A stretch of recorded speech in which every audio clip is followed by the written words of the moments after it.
Hello guys, welcome back to study. This is Dhiraj Kumar. अभी हम बात करने वाले इंडियन कोस्ट गार्ड नाविक 22 नवंबर को फर्स्ट शिफ्ट में जो भी क्वेश्चंस हुए हैं मैं उसको रिव्यू करवा दे रहा हूँ। आप आराम से देख लो। और जो ना आपका 21 नवंबर का थर्ड शिफ्ट का क्वेश्चन रह गया था उसको मैं आज करा दूंगा, क्योंकि उसका भी कमेंट करके आप लोग बोल रहे थे सर उसका कराया नहीं अभी तक। आप तो भी हम लोग देख लेंगे आराम से बाद में। फिलहाल अभी फर्स्ट शिफ्ट के जो क्वेश्चन है, और क्वेश्चंस बहुत ज़्यादा डिफिकल्ट नहीं आ रहे, इजी टू मॉडरेट कह सकते हो इसको आप।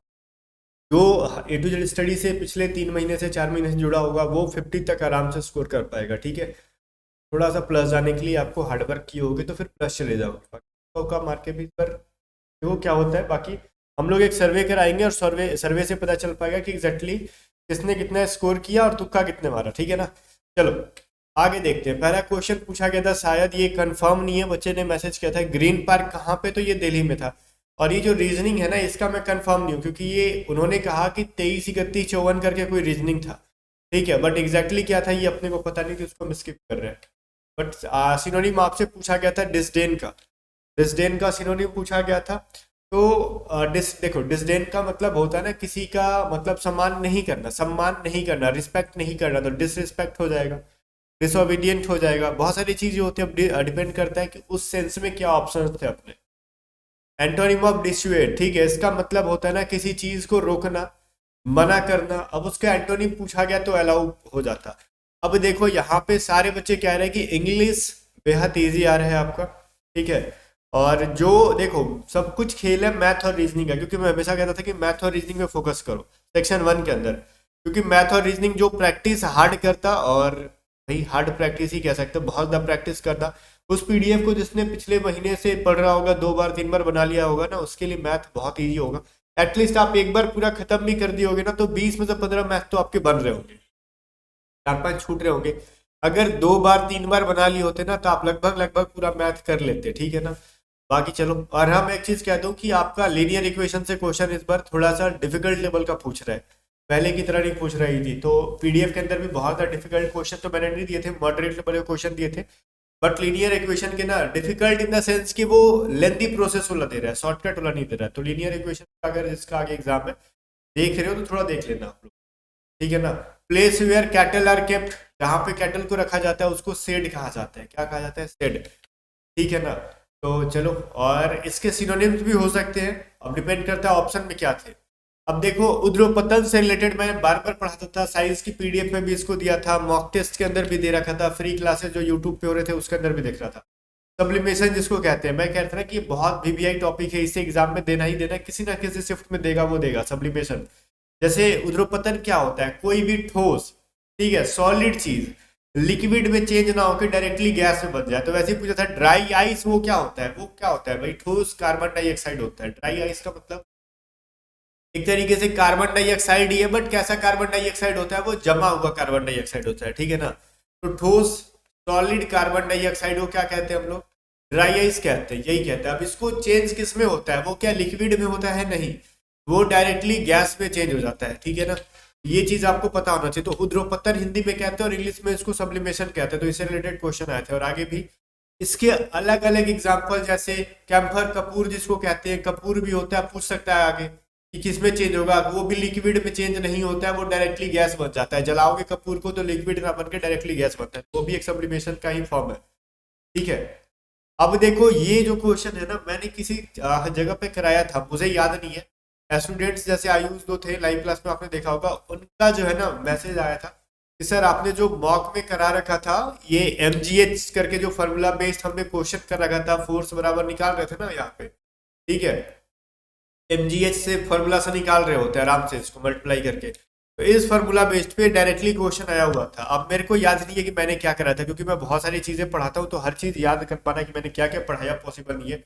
बट आप पढ़ते हो तो आपको याद होता है, बिकॉज आप वही चीज को रिपीट कर करके पढ़ते हो। ठीक है, तो यहाँ से क्वेश्चन आता है। फिर बच्चे का आया था कि dark cloud beyond the house करके फिल करने वाला फिल इन द ब्लैंक्स आया हुआ था। और एक देखो लॉन्ग वाक लॉन्ग विथ करके ऐसे करके ना कंजक्शन से रिलेटेड एक क्वेश्चन था। तो मैंने पहले भी कहा था ग्रामर में मैं जो चीज छोड़ रहा था वो इस बार बहुत ज्यादा आया। पंक्चुएशन हर शिफ्ट में क्वेश्चन दे रहा है, पंक्चुएशन से आप लोग पढ़ो। पंक्चुएशन नाम की जो एक चैप्टर है इंग्लिश ग्रामर की, हर शिफ्ट में क्वेश्चन डाल रहा है। ठीक है, जब फर्स्ट शिफ्ट का एग्जाम हुआ था तो ही बच्चे ने मुझे कहा था सर आप कह देना यूट्यूब पे इससे इससे क्वेश्चन दिया गया था हमारे सेट में दो, तो मैंने यूट्यूब पे फर्स्ट क्लास के रिव्यू में बता दिया था फर्स्ट एग्जाम के, पंक्चुएशन पढ़ के जाना। जब उसने फर्स्ट शिफ्ट में दिया तो ऑब्वियसली अब हर चीज में डालेगा, वो हर शिफ्ट में डालेगा, और इसका भी आगे अब पंक्चुएशन नाम का एक चैप्टर है, पढ़ लेना। ठीक है, साथ में कंजक्शन से पूछ रहा है आपसे। अब बायोलॉजी में कहाँ से, मैं कहता था ना कि बायोलॉजी का क्वेश्चन पूछता है साइंस के अंदर, तो डीजीज वगैरह भी पूछ ले रहा है, कल के सेकंड शिफ्ट में पूछा गया था, ये सभी चीजें पूछे जा रहे हैं। तो आप कहते हैं सर बायोलॉजी थोड़ी आता है, मैं जानता था ना कि वो डिजीज वगैरह पूछ लेते हैं। ठीक है ना, आगे देखो फिक्स प्रीपोजिशन है, फिक्स प्रीपोजिशन भी किसी चीज का आया था। और who lead the civil disobedient movement in the north India, यहाँ पे इंडिया लिखना था। ठीक है ना, सविनय अवज्ञा आंदोलन जो था वो एक तरीके से नॉर्थ इंडिया में कौन लीड कर रहा था, तो मुझे जहां तक पता और आपके ऑप्शंस में भी होंगे खान अब्दुल गफार खान, तो यही करेक्ट आंसर था। ठीक है ना, क्योंकि नॉर्थ इंडिया में खान अब्दुल गफार खान ही उसको लीड कर रहे थे, तो यही इसका करेक्ट आंसर था। और मे भी आपके ऑप्शंस में हो भी, आप कमेंट करके बताना ये ऑप्शन में था कि नहीं।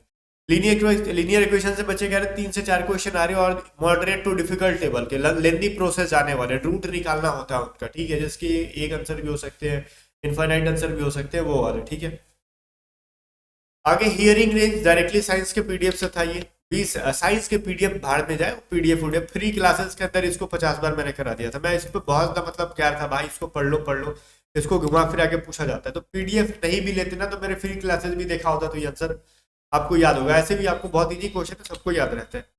देखो सुनने की जो मानव की सुनने की रेंज है वो 20 हर्ट्ज से लेके 20,000 हर्ट्ज के बीच में होती है। अब ये बच्चे कह रहे हैं कि ये जो क्वेश्चन आपने कराया था डायरेक्टली पूछा गया था, मैंने शायद इसको भी कहीं कराया था, ये स्टूडेंट कह रहे हैं, मैं नहीं कह रहा हूँ। कि देखो एक जो है ना 40% का डिस्काउंट आता है और एक कूपन कोड दिया जाता है जिसमें कि 10% का डिस्काउंट दिया जाता है, तो टोटल डिस्काउंट किसी चीज पे कितना हो गया। तो देखो 3 फॉर्मूला मैंने पढ़ाया था। एक देखो जब कोई भी मतलब ना 2 बार प्रॉफिट हो, R1% का प्रॉफिट हो, R2% का प्रॉफिट हो, ये फॉर्मूला यूज करते हैं हम लोग। ठीक है, पहला फॉर्मूला मैंने ये कहा था। दूसरा जब R1% का प्रॉफिट हो, R1 माइनस का लॉस हो, तो ये वाला हम लोग करते हैं फॉर्मूला। ठीक है, अब तीसरा ये कि जब मतलब दोनों बार लॉस हो, ठीक है, तो उस टाइम क्या करते हैं हम लोग, ये वाला फॉर्मूला हम लोग यूज कर लेते हैं। ठीक है, तो ये जो क्वेश्चन था ये पूछा गया था। ठीक है, ये माइनस होगा, यहाँ पे प्लस होगा, ये तीनों फॉर्मूला से क्वेश्चन बड़ा पूछा जा रहा है, बच्चे कह रहे हैं R1 R2 वाले से। ठीक है, जैसे 40% का डिस्काउंट और 10% का डिस्काउंट दोगे तो उसके बाद प्राइस क्या होगा, या तो R1 R2 से निकाल लेते या फिर एकल डिस्काउंट से निकाल लेते। मैंने दोनों चीजें बताई थी आपको। ठीक है, दोनों चीजें बताई थी, ऐसा तो है नहीं कि कुछ एक चीज बताया था। ये 0 0 कट जाता। ठीक है, 0 0 9 छक 54, तो 54 घटा लेते तो टोटल जो डिस्काउंट हो जाता आपका करेक्ट आंसर था 46% का। ठीक है ना, तो या फिर आप ऐसे कर लेते 40, ठीक है, प्लस 10 माइनस 40 इंटू 10/100, ये 0 0 कट जाता, 50 माइनस 4 बराबर कितना हो जाता परसेंट का। दोनों फॉर्मूला में बन रहा था ये वाला। तो ये जो चीज था बहुत इजी था, या फिर इसको और भी अलग तरीका से बना सकते थे हम लोग, थर्ड पैटर्न भी कर लेते थे। तीसरा रूल ये कह लो, ये तो मान लो पहला रूल हो गया, ये दूसरा रूल हो गया। मान लेते उसका मार्केट प्राइस 100 है, एक बार 90% का डिस्काउंट दे दिया, एक बार 60% पे बेचा गया, मतलब 10% का डिस्काउंट दिया तो 90% पे बेचेंगे, और 40% के डिस्काउंट देंगे तो 60%। तो 0 0 कट जाएगा, 0 0 कट जाएगा, 9 छक 54। ठीक है, तो 54% पे बेचेगा तो डिस्काउंट कितना दिया, तो आप में से 54 घटा दो, 46%। मतलब कुल मिला के चीज एक ही है, तो एक ही चीज को हम लोग 3 बार घुमा घुमा के अलग अलग तरीके से बनाते हैं। बट सबसे बेस्ट तरीका ये R1 R2 वाला था मुझे जहां तक लगता। ठीक है, ये जो एक इस पैटर्न पे क्वेश्चन था, डेटा सेम है कि नहीं एग्जैक्टली नहीं पता। ठीक है, ऐसे क्वेश्चन मैंने पीडीएफ में भी दिए थे, यूट्यूब पे फ्री में भी क्लास में टाइम एंड वर्क में पढ़ाया था मैंने आपको। फिर से यूट्यूब पे फ्री जो मैराथन मॉक चल रहा था, लास्ट में मैराथन मॉक चल रहा था, उसके अंदर भी ये सभी चीजें कराई थी। अब देखो A to Z स्टडी से पढ़ के ना, मतलब आप सिंसियर स्टूडेंट हो, A to Z स्टडी से पढ़ के अगर आपका सिलेक्शन नहीं होता ना, तो मैं ये 100% गारंटी देता हूँ डीवी के अंदर ना आप किसी टीचर के पास चल जाओ, नहीं होगा। क्योंकि अब टीचर में गलती नहीं है, अब आप में गलती है कि आप कितने सिंसियर थे इस चीज को लेके। ठीक है, आपने कितनी प्रैक्टिस की अपने कमियों के ऊपर, क्योंकि आपको भी पता है जब आप एग्जाम में बैठ रहे हो, पिछले 2-3 महीने से हमसे जुड़े हुए हो, तो आपको समझ में आ रहा होगा कि सारे क्वेश्चंस वही है, वैसे ही है जैसा हम पढ़ा रहा था, मैं जैसे पढ़ा रहा था आपको। अब कहाँ गलती हुई, तो आप टाइम मैनेज नहीं कर पाए। ठीक है, आपने स्पीड इंक्रीज नहीं कर पाया, कैलकुलेशन मिस्टेक हो रहे थे आपसे, तो वो सभी चीजें तो मैं ठीक नहीं करा सकता, वो तो आपके ऊपर डिपेंड करता है। मेरा काम है पढ़ाना, आपका काम है अपनी कमियों को दूर करना। ठीक है। तो मेरे ऑनलाइन टेस्ट सीरीज भी जिसने लेके कर रहा होगा उसका स्पीड ठीक ठाक था, और मेरे ऑनलाइन टेस्ट सीरीज के अंदर सेक्शन 1 में जिसका 50+ स्कोर जा रहा था, गारंटी है गाइस कि उसका इस बार रिजल्ट कोई रोक नहीं सकता, ठीक है ना। और अभी तक आपको अगर लगता है कि आपका एग्जाम है और आप लेना चाहते हो तो डिस्क्रिप्शन में मैं लिंक दे दूंगा, ऑनलाइन टेस्ट सीरीज का एप्लीकेशन डाउनलोड करके लगा सकते हो, पेड है बट वो देखो। विनीत और सौम्या का जो है ना वर्क दे रखा है कि वो 15 दिन में करेगा 20 दिन में, तो इसको उल्टा करके रेशियो निकाल लो। अब रेशियो के बेस पे मान लो 1800 200 मतलब 1800 2100 जो भी वेजेस दे रखा है पूछ रहा विनीत का, तो 4/7 इंटू 1800 कर लेते। तो ये तो एग्जैक्टली कट नहीं रहा, डेटा समथिंग डिफरेंट हो सकता है बट पैटर्न आपका वही चीज था, ठीक है। अब एक क्वेश्चन था साइन, देखो साइन ए प्लस में क्या था कॉसेक किया, मैंने कितना बढ़िया बताया था इसके लिए, साइन फाइन से कोई लेना देना नहीं है। बताओ मैंने क्या पढ़ाया था आपको, साइन थीटा बराबर क्या होता है 1 में कॉसेक थीटा होता है, ये मैंने पढ़ाया था आपको। मतलब ये साइन को अगर x मानते हैं तो कॉसिक को क्या मान लेंगे 1/x मान लेंगे। तो मैंने कहा था ना कि इसको x + 1/x बराबर 3 रख लेना। अब आपसे पूछ रहा है ये देखो x² + 1/x² का वैल्यू बताओ, क्योंकि साइन को हम लोग x मानते हैं तो कॉसिक को 1/x मान लेंगे। कितना बढ़िया से मैंने पढ़ाया था आपको।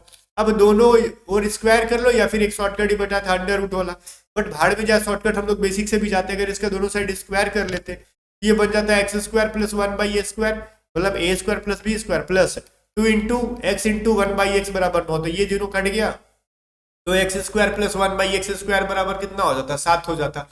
कितना आसान सा क्वेश्चन था सर जी। अब ये x² को हमने रखा था sin² कॉसेक को क्या रखे थे प्लस है ना 1 में cosec² a को लिख लेते 7। कितना प्यारा सा क्वेश्चन था, आप आराम से कर लिए होते, कुछ था ही नहीं, ठीक है। बाकी जो क्वेश्चन मिले थे अपने कुछ नहीं मिले थे। इसके अलावा जो भी क्वेश्चन आपको लगता है कि और पूछे गए थे आपके एग्जाम में तो कमेंट सेक्शन में बता सकते हो, ठीक है। और गाइस कमेंट करके बताना कि इसके ऑप्शन में 7 था कि नहीं, क्योंकि इसका 100% ऑप्शन 7 ही होगा, क्योंकि अगर इस पैटर्न डेटा सेम है आंसर सेम होगा, ठीक है। डेटा डिफरेंट होगा तो आंसर डिफरेंट होगा, ये चीज मतलब है, ठीक है। क्वेश्चन अगर सेम था तो आंसर वही होगा। मिलते हैं नेक्स्ट वीडियो में, तब तक के लिए बाय बाय। वीडियो को लाइक करके शेयर करना, टेलीग्राम चैनल को ज्वाइन कर लेना, लिंक डिस्क्रिप्शन में है।